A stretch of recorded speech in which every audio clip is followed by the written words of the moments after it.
Catherine Gunn, thank you so much for joining me. I, first of all, just have to give you the most enormous congratulations. I am so blown away and delighted to have seen Aggie. What a film. Congratulations. Thank you so much. It's really fun to finally be getting it to go out there into the world. I bet. And what a good message.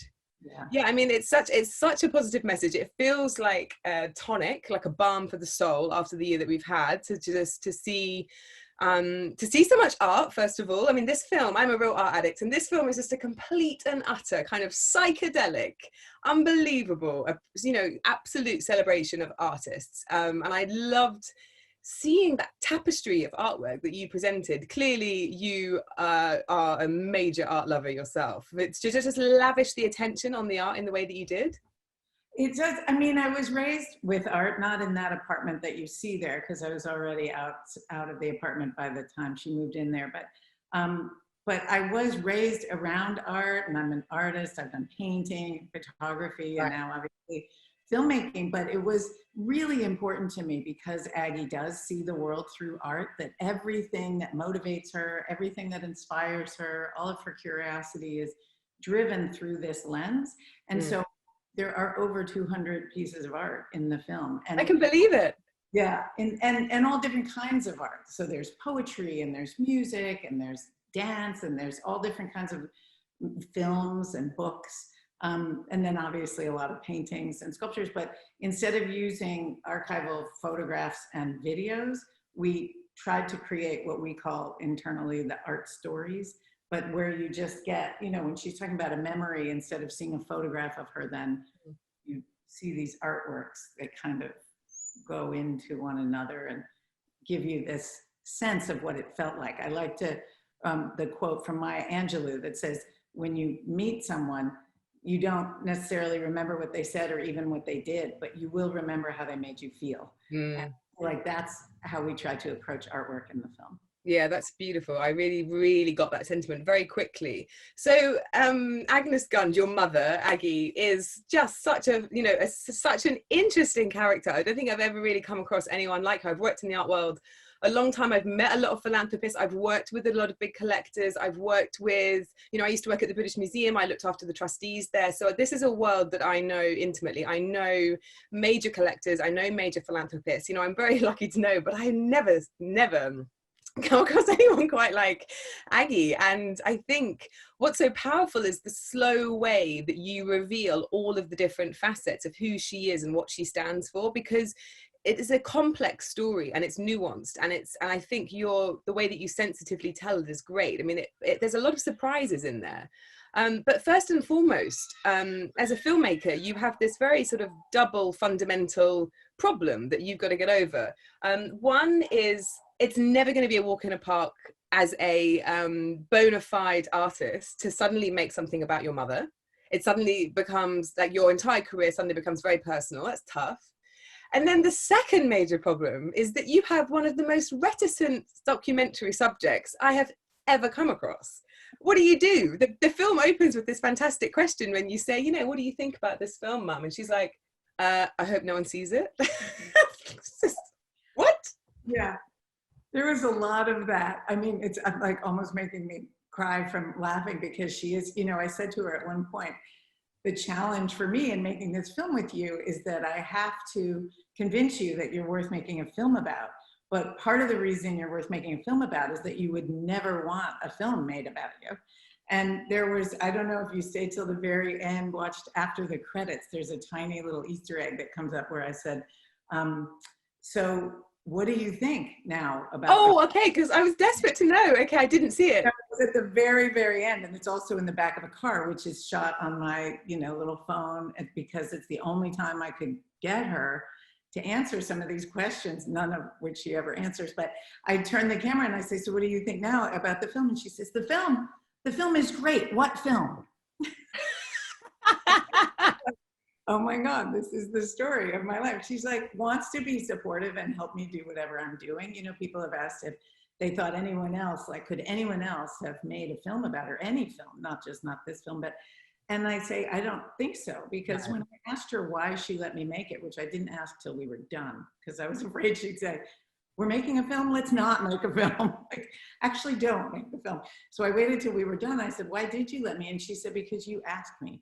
And I think that that is the part that is about being the mother and the daughter, is that she trusts me, and she would do what I think might be right. And so in that sense, I knew she was sort of willing to be in this position, but she didn't want to actually do it. Yeah. So I think also that is why the initial conceit of me saying, forget it, I'm not going to do any more interviews, because they went 0. And instead had her be in conversation with her friends and family and artists and different colleagues, because then she at least got to turn away from the camera. I mean, although it is funny, because you'll notice many times in the film during these conversations, she peeks over to me. So she'll be talking like Julie's talking about going to Pride, and she says, well, when we went to Pride. So she does look at me. And so I think, you know, when she looks with John Waters, when he asks her if she went to the Mud Club or the sex clubs, and she just looks at the camera and she's like, no, because that's me behind the. Yeah, no, that was a fantastic scene with John Waters. That was so funny. I think it was a very ingenious idea to have such an extraordinary cast of people come along and conduct the interviews, because really what you did is get her Achilles heel, because not only does she fundamentally have to support you, not necessarily as a mother, but as an artist. This is her entire life's work, is to support artists. So she has to help you execute your vision, even if it is a great sort of personal displeasure to her. But also, once you've put her in the room with Xaviera Simmons or Thelma Golding, whoever these fantastic figures in the art world, the curators, directors, artists, well, she can't very well not answer their questions. And so, because she's there to support them, so you really have got her where you want her by doing that. It's sensationally clever. And the results were gorgeous, because although clearly you gave yourself about 100 times more work to do by not having a single point interview system, you've got all those different voices, which is obviously huge amounts of organizations and strategizing and filming locations and time and energy and money, I'm sure. The results are beautiful because actually everybody comes to her with a very distinct point of view, and therefore we get to learn not just about her, but something about them. Which is exactly right. I think then you are learning about her, because she spent half of every interview asking them questions back. You know, and at first I got very frustrated. I was like, you have, you know, the questions are for you. These are interviews for you. And but it made me realize that it is these other people and these conversations that is who she is. And so we're learning more and more about her as we learn about her world, and that it's really this prismatic experience of being in her world and seeing why she makes the choices she makes. So that was, you know, you say, I went back and just chose select things to high point. And at the end, after she watched the film, she got all self-conscious. We didn't talk to so-and-so, and you didn't mention this organization, and I don't see this artist in there. And I was like, I can't, you know, this is a platform to me. This film is just a way for people to enter into this world of imagination that is not Aggie's world. It's just the idea of art and being open to something new, and knowing that there are people different than you, and that a different dimension on the earth is possible, whatever. That it allows people into that space, and then they can go further from there. And actually we made this game that you will like.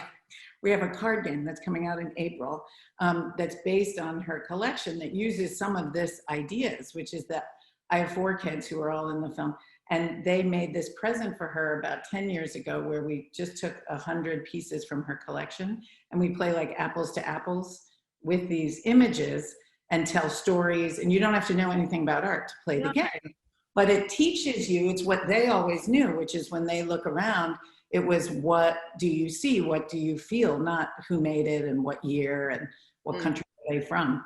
And Random House has made the game, and it's called Words of Art, and it's coming out in April. And I think it will then extend the experience people have with the film. You know, it really is about starting a conversation. I don't see the film as an end goal.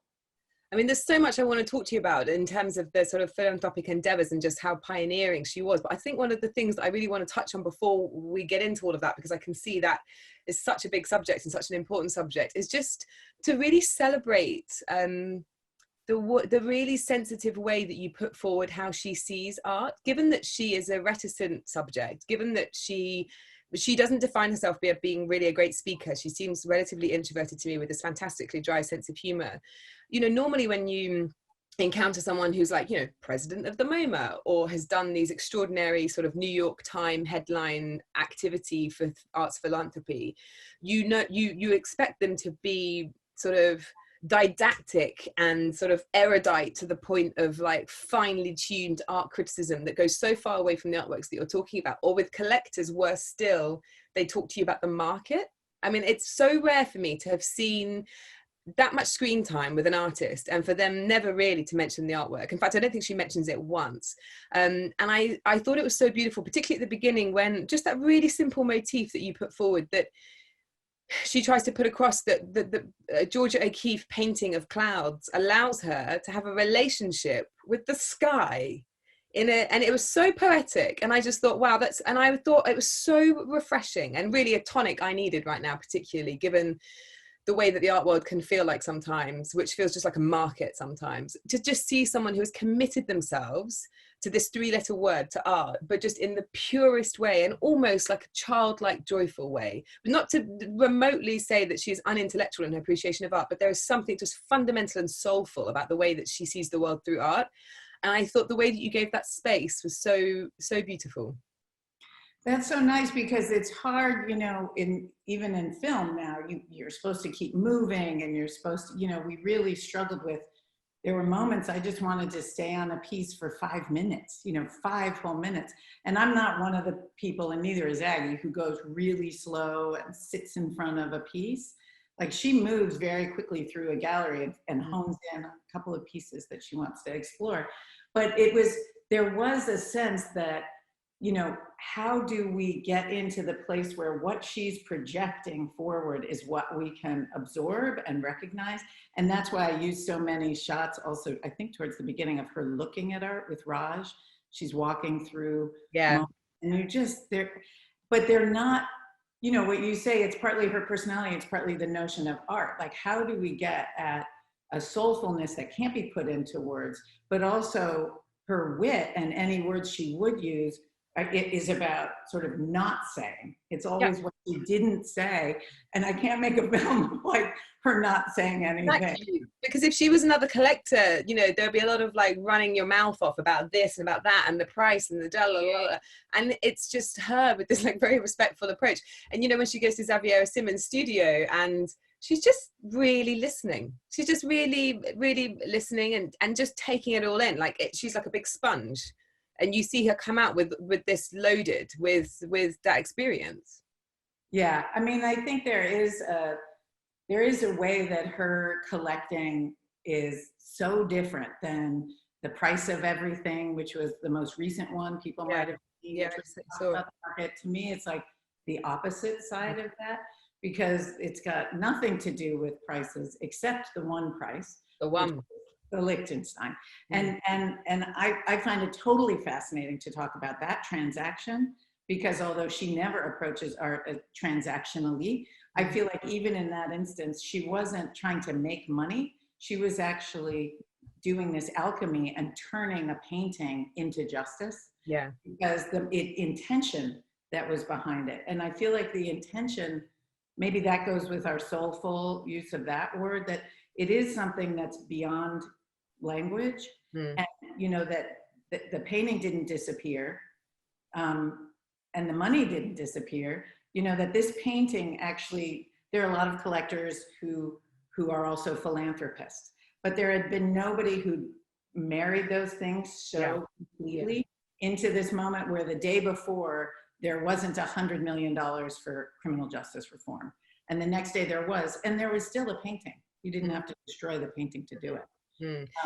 And I know that she sort of expressed a little bit of guilt. I read that it didn't go into a public collection. She called Roy Lichtenstein's wife and said, listen, it's not going into a museum, but look what it's doing. And I think just to really hone in on that subject, I think that it was so refreshing. I mean, I knew about Art for Justice, but I didn't know Aggie's story. I just knew about Art for Justice. I know Hank Willis Thomas and a lot of artists that, you know, work within those systems, you know, as real social activists within the art world.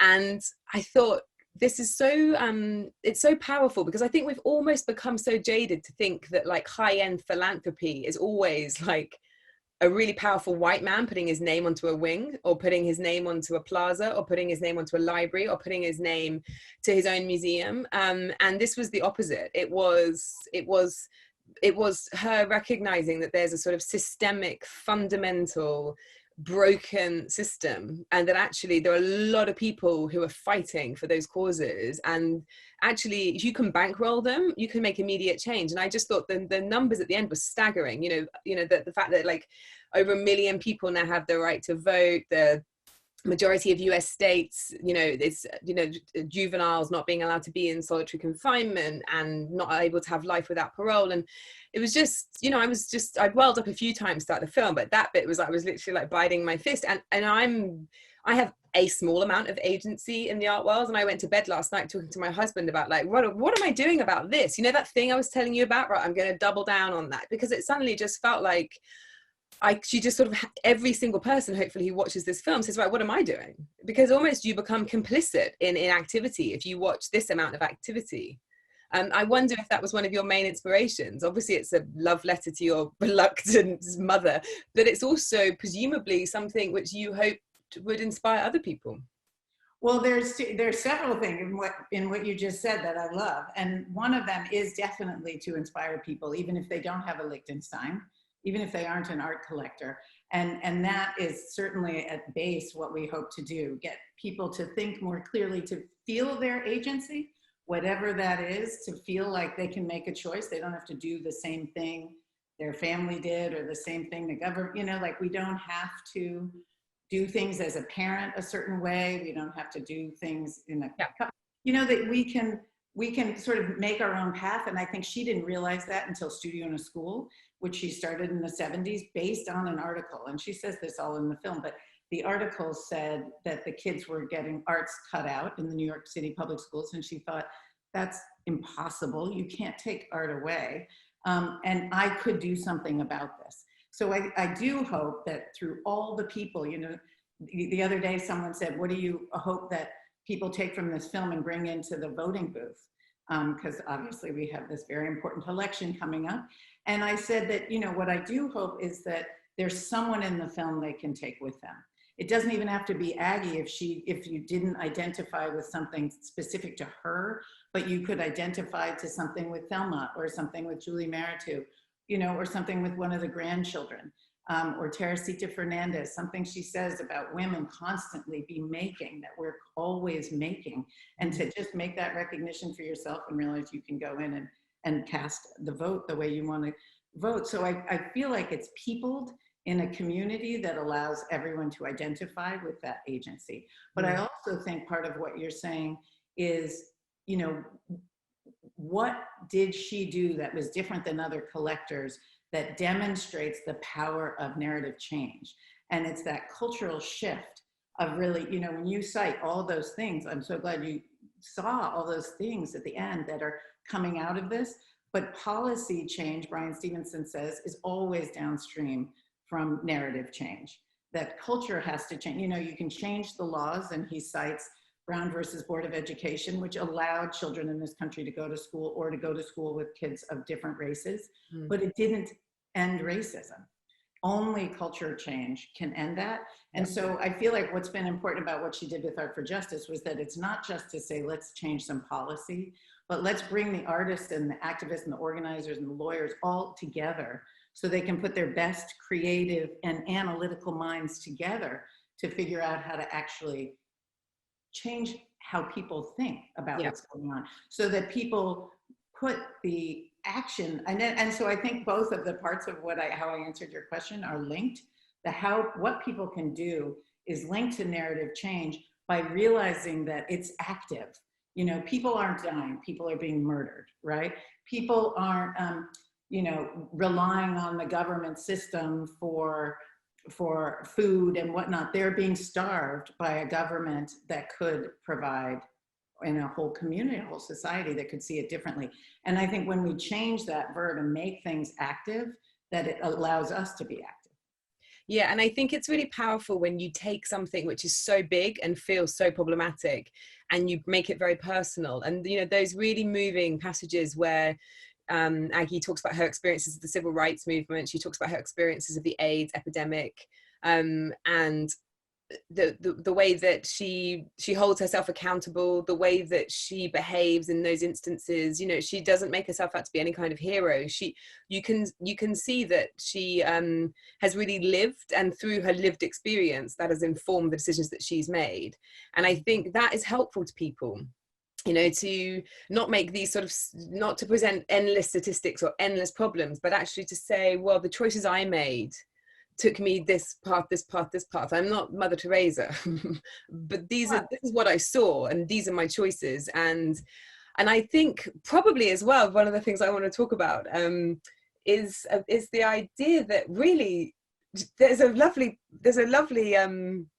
strange power to her, in the sense that she's sort of a really radical, progressive person, kind of hiding in this, like, this sort of the outward appearance of someone who sort of fits right in on, as in the MoMA board, right? You see her in the group photo, you don't kind of put a ring around her and go, oh, she's the great campaigner, this is the person that's going to hold people accountable for not raising up people from the bottom, not making museums and galleries democratic enough. You know, she's going to champion queer culture, she's going to champion African-American artists way before institutions even really know who these artists even are. She's kind of hiding in plain sight as this kind of real radical force.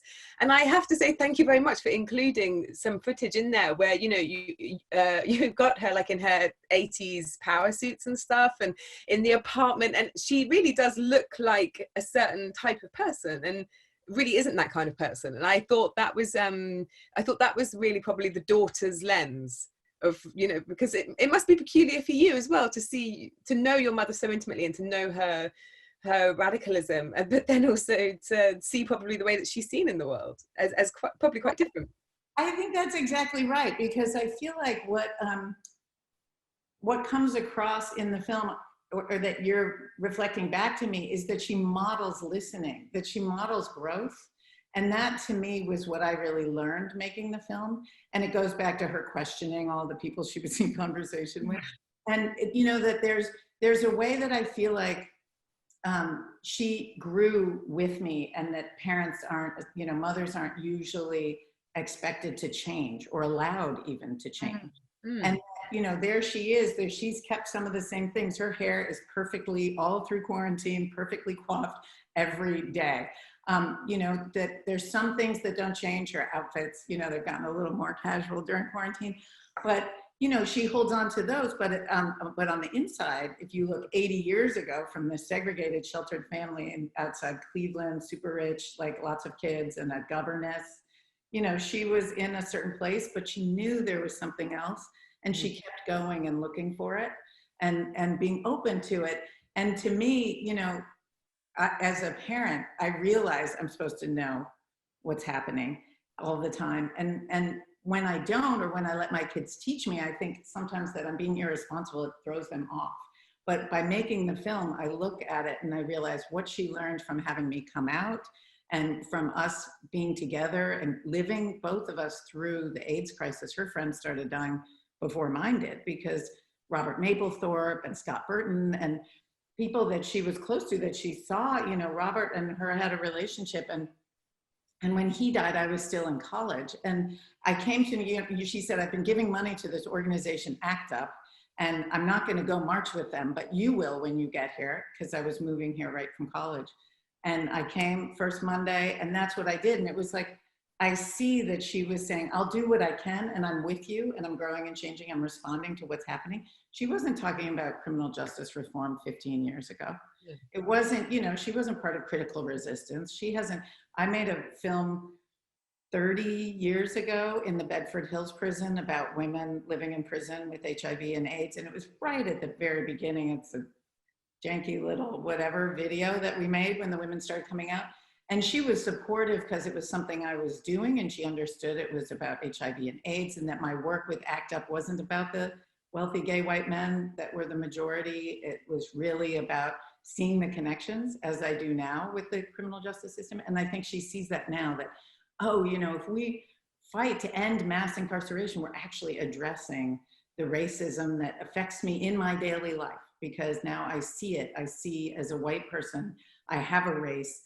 Racism is part of our world, and we can't leave the conversation to white nationalists. We have to speak up as white people and acknowledge our role and our place, and the potential for change, and for it to stop hurting us all so much in different ways. I think she sees that in the criminal justice system, and her focus is always on the women, because she knows there should be no women in prison. There should be nobody in prison, but she's very clear.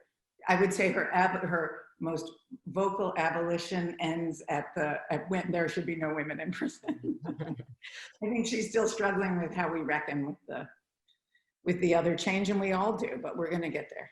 Yeah, and I think that was a surprising motif for me. I think probably because of the way that you structured the film, that there were surprises, and that it became so much about growth, and you know, and it was signaled to throughout the film as well. And you start to understand, okay, she's got she now has African American family members, and she's got gay family members, and the outside world come on the inside, and then suddenly she's this hugely empathetic person. So you know, of course this changes her, and actually, you know, these big things happen. But I think the power really is that it becomes from something very personal, and her character so sort of beautifully put across by you. I guess I have to end by asking you, what does she think of it? Did she, you know, how comfortable was she sat there sat there watching herself? I mean, I know you said that she suddenly panicked about people being left out, but do you think she could understand why you wanted to make the film? Do you think she gets that sort of the bigger picture, that she might be helpful? Because it's a double-edged sword, because she's kind of magical because she doesn't name a museum after herself, but it's also really important that we don't allow her to be as anonymous as she would like to be. I think that's the conundrum that I grappled with in the making of the film. And I would say that she does, in the same way that she trusted me to make it. You know, she is involved in so many things and has a big life, but her focus really is on her family. And then, you know, and so now she has 12 grandchildren, and she's devoted. And I think that there was a way that she sees that it's useful to them and their generation for there to be this documentation of growth, as you say, and that their role in it, they were willing to be in it, which I think she values. They didn't want to necessarily do this, but I think there's a way that it shows the phases of being human, and it goes all the way from, you know, Truman being president, like that was a long time ago, through Obama, and up to, unfortunately, what we're doing today. But I think we are going to come out of this. And I think she does say, you know, anything that gets the word of Art for Justice out there, you know, that she understands that Art for Justice is having an enormous impact, including on philanthropists. Yeah. You know, we talked about art, we've talked about criminal justice reform, but really the other leg of the stool is the philanthropy for her. And, you know, there are a lot more people in this field. There's an amazing woman, Susan Sandler, who just gave $200 million. There's the Mackenzie Scott, who was married to Jeff Bezos, who just gave $1 billion. But they're just two recent examples, but there's many more people in the field. And I think people are connecting, and it changes how they think about the art in the end. How they collect and what it means to them to have an art collection. Really, I think she is somebody that people look at, even if she's not, you know, a celebrity in a frame. But yeah, and I think that to bring it back to the art as a nice end note, is it's a love letter to the power of art, and to equate art with justice in such a beautiful way that, you know, both of those things take imagination, and that, you know, the power of the decisions that she's made in the last few years, it feels like it's been fueled by a lifetime of looking at art and appreciating art, you know, it's almost like this all come to fruition in this extraordinary moment. So I just wanted to end by saying it really did feel like a beautiful piece of art itself. So congratulations, Catherine. I absolutely loved it.